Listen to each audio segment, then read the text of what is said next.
Mamaya mainit pa. Mamaya pa. Ngayon po, no, yun yung meron tayong pero na tinatapos sa target yun. Ang goal ko ng project is unahin yung mga pero. Hindi ka na. Tara na. Matagal na trabaho ko yun sa dami ko ng mga pero. Ngayon na isa lang. I think last year, around more than 10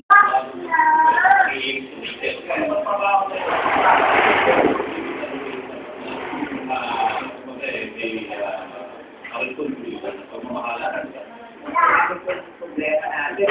Ang dami na inaarap sa problema ko.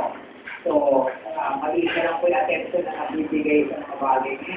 So, ngayon na, take na sa initiative si Ma'am Dina Lopez Foundation na kunin yung project niya.